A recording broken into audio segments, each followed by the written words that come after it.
E, por estar desencantado, é que pensava ser o que não era. Por estar desencantado, é que ninguém sabia o porquê que assim era. Por estar desencantados, é que ninguém sabia o porquê que assim vivia. Por estar desencantados, é que ninguém sabia o porquê foi feito de um pingo d'água. E por estar desencantados, é que ninguém sabia o porquê que a origem do pingo d'água.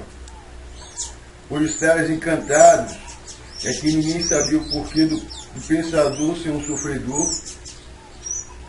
Por estar desencantados, é que ninguém sabia o porquê da existência desse mundo de matéria. Por estar desencantados, é que ninguém sabia o seu princípio e o seu fim.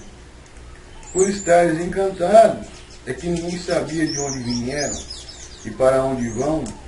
Porque estar desencantados, se consideravam seres misteriosos. Por estar desencantados, é que tudo era mistério. Por estar desencantados, é que ninguém parecia que a vida, por estar desencantado, que parecia que esta vida não tinha solução. Por estar desencantados, é que não sabia de onde vieram, como vieram, para onde vão e como vão. Por estar desencantados, é que ninguém sabia o porquê eram assim, desse feitio que são. Por estar desencantados, é que vivia de aparências, fantasias e ilusões.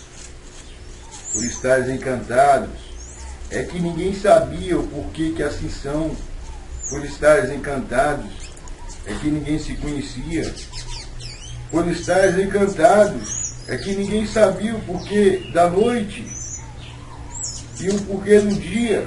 Por estar desencantados, é que ninguém sabia a causa das 7 partes do porquê assim todos assim são. Por estar desencantados, é que ninguém se conhecia a dona do pensamento.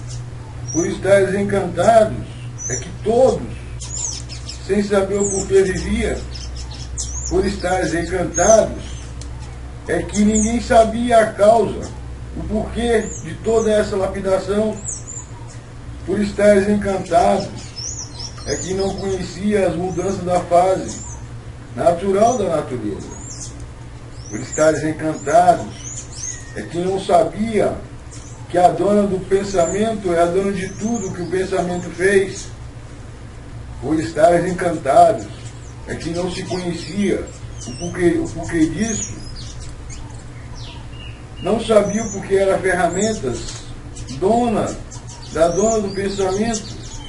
E assim encantados nessa categoria de bicho racional, dividido em 2 classes, racional e irracional. Por estar desencantados, nunca conheceu a sua categoria, que é a causa da classe de animal racional, porque não há efeito sem causa. A causa da classe é a categoria, mas ninguém se conhecia. Todos encantados dentro dessas 7 partes do porquê assim são, sem saber o porquê assim são. De forma por seres encantados, a vida para o encantado não tinha solução. Por quê? Porque o encantado não se conhecia e por isso não sabia o porquê que assim era.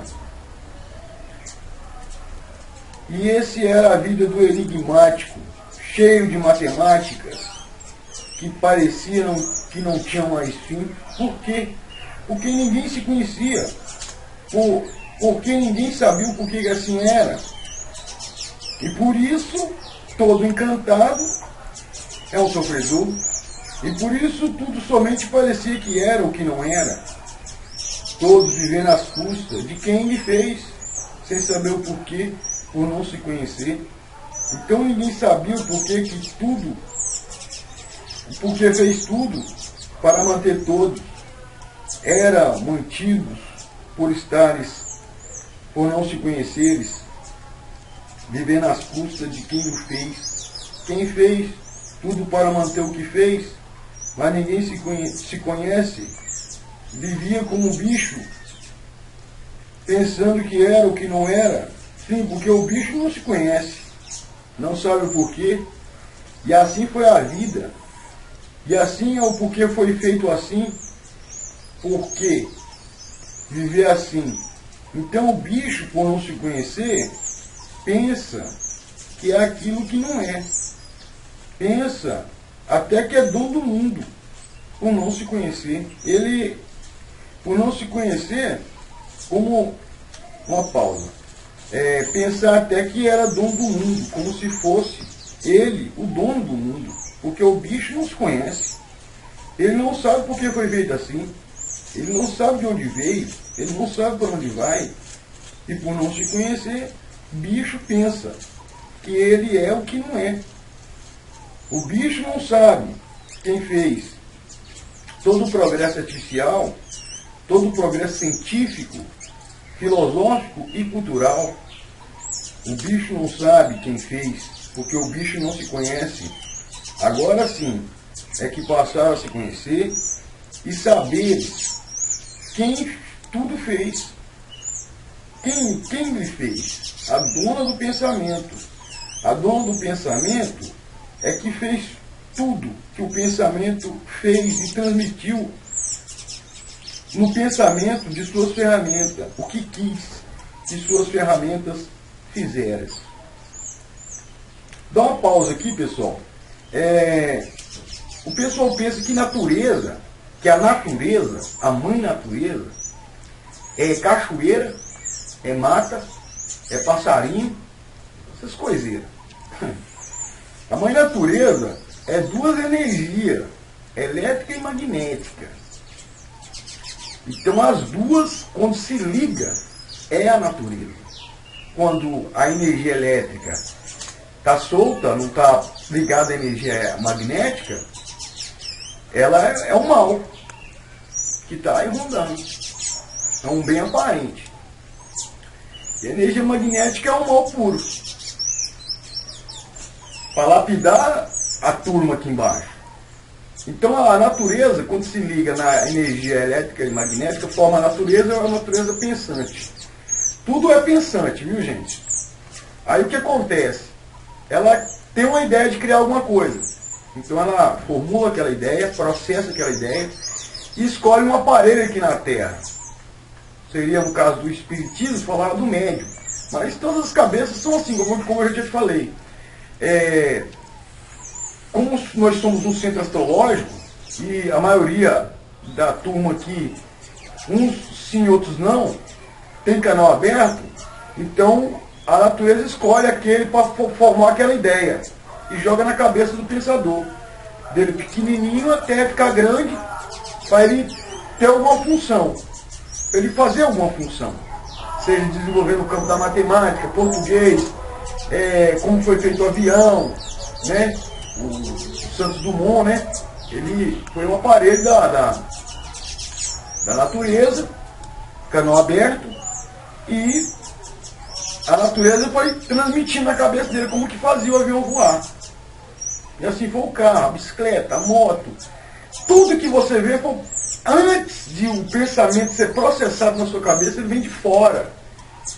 É uma energia eletromagnética que trabalha dentro do juízo do cara, que ele trabalha nessa parte do canal. Então tem uns que tem um sentido mais em alerta, né? Ele está em alerta, ele tem mais inteligência do que os outros, porque a natureza escolheu ele, para ele ser um aparelho, como um pastor, um líder. Então a natureza é um aparelho dele. Ela usa ele para lapidar os outros. Entendeu, pessoal? Então é isso aí. Vamos lá. Eu tinha parado aqui no pensamento e tal. Então fez e transmitiu no pensamento suas ferramentas. Que suas ferramentas fizeram. O que era preciso para a lapidação do bicho. Para o bicho deixar de ser bicho e ser um aparelho racional. Desculpa, pessoal. E assim sempre viveram até se conhecer, devido à categoria, à classe em que estavam. sendo lapidados pela dona do pensamento, para depois de bem lapidados, preparados e vir um amadurecimento. Então quer dizer, quando você joga uma semente na terra, ela leva um tempo para brotar, leva um tempo para crescer, depois dela grande, leva um tempo para ela florescer, depois vem a fruta, leva um tempo para ela amadurecer. Então a humanidade já está madura, já está se aprodecendo já. Como a gente vê em rádio, televisão, a gente vê em televisão, escutando rádio, vê na internet. Então o ser humano ele perdeu o sentimento. E perdendo o sentimento fica difícil. Porque a natureza não alimenta mais essa parte. Em 1935, ela mudou de fase. Ela não alimenta mais a cabeça dos pensadores como alimentava. Tinha uma certa época aí, entre aspas, que tinha uma certa tranquilidade aqui na Terra. Mas passou, gente. Como tudo tem princípio, tem fim. A fase agora é racional. Então temos que desenvolver essa parte que está parada no nosso cérebro. O habitante está gritando com vontade de pegar a energia dele e se carregar e voltar para o mundo racional, com você em vida ainda. Segurado pela fase, está tranquilo, porque a fase é de liquidação e salve-se quem puder. Sendo a lapidação a dona do pensamento, para depois de bem lapidados, preparados e ver o amadurecimento de seres. E seres recuperados pela fase. A fase do raciocínio.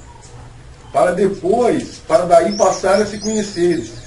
E saberes quem são e o porquê que assim são, de onde vieram, para onde vão, como vieram e como vão. Sendo o desenvolvimento do raciocínio o ponto vital da vida eterna.